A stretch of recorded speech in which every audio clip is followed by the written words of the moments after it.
Hello there. L'un des groupes de personnages les plus tragiques de Star Wars sont les clones de la République, qui ont combattu pendant la guerre des clones. Mais une nouvelle théorie leur donne la rédemption après l'Ordre 66. Et n'hésite pas à commenter si tu apprécies la vidéo. Merci.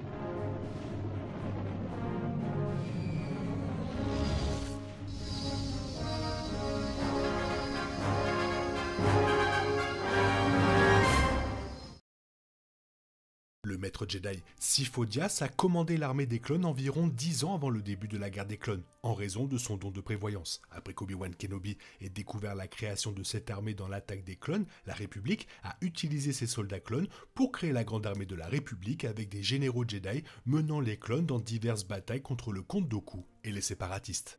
Tout au long de la trilogie préquelle de Star Wars, les clones sont restés pour la plupart un mystère, mis à part le fait qu'ils ont été calqués sur le chasseur de primes Jango Fett. The Clone Wars a beaucoup fait pour donner aux clones une histoire et une individualité, montrant les liens profonds qui étaient souvent créés entre les clones et leurs généraux Jedi. L'Ordre 66 est alors devenu un événement beaucoup plus horrible, tout cela à cause de ce que les clones ont fait dans la revanche des Sith.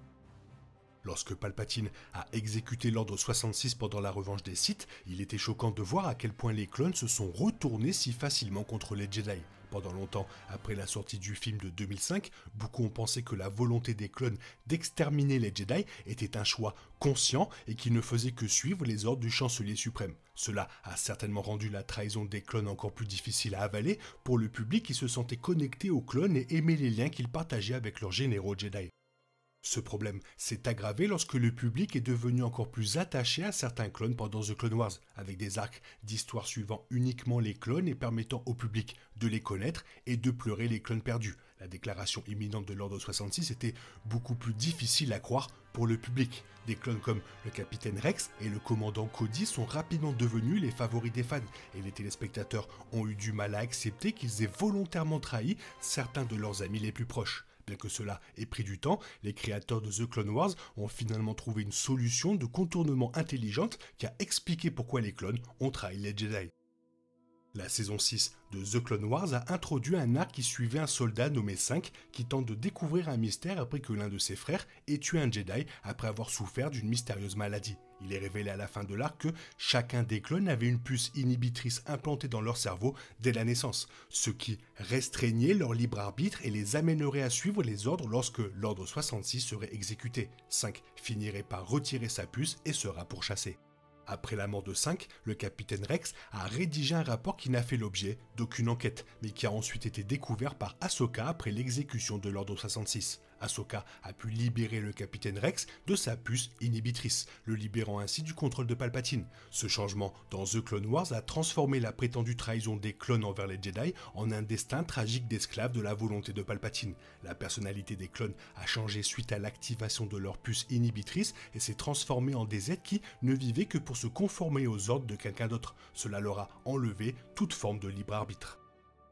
The Bad Batch a montré exactement comment l'Empire a pu passer de l'utilisation de soldats clones à des Stormtroopers de manière si transparente. Les clones furent rapidement mis hors service après la création de l'Empire et furent contraints à la retraite. De nombreux clones ont été secrètement pris pour faire partie d'une expérience secrète de clonage dirigée par le Dr Royce Hemlock. De nombreux clones comme le Captain Rex, Gregor et la Force Clone 99 étaient activement traqués par l'Empire.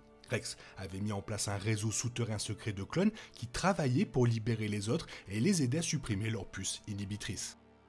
On ne sait pas comment Rex passe de la direction d'un réseau souterrain de clones à la vie avec Gregor et le commandant Wolf sur Silos pendant Star Wars Rebels, mais on espère que la saison 3 de The Bad Batch fera la lumière là-dessus. On a également vu dans la saison 2 que de nombreux clones, comme le commandant Cody, avaient des objections à la brutalité de l'Empire. Sachant qu'il ferait face à des mesures disciplinaires suite à son incapacité à tuer quelqu'un, le commandant Cody s'est mis en fuite et s'est probablement connecté au réseau de clones de Rex. Il était évident que l'Empire méprisait les clones et les considérer comme superflus.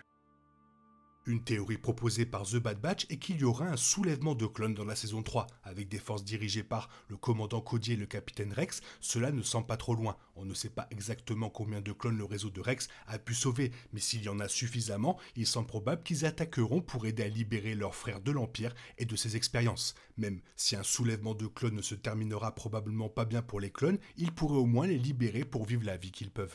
Ce serait une libération pour les clones de se retourner contre l'Empire qui les a asservis, puis les a jetés une fois qu'ils n'étaient plus utiles. De nombreux détails sur la saison 3 sont encore inconnus, mais il ne serait pas surprenant de voir les clones préférés des fans revenir pour affronter l'Empire. Ce soulèvement peut être quelque chose d'aussi petit qu'un assaut ou une petite attaque pour faire valoir leur point de vue. Les clones méritent une sorte de vengeance ou de libération, rédemption suite au mauvais traitement infligé par l'Empire, et j'espère que Star Wars leur donnera cela dans la saison 3 de The Bad Batch.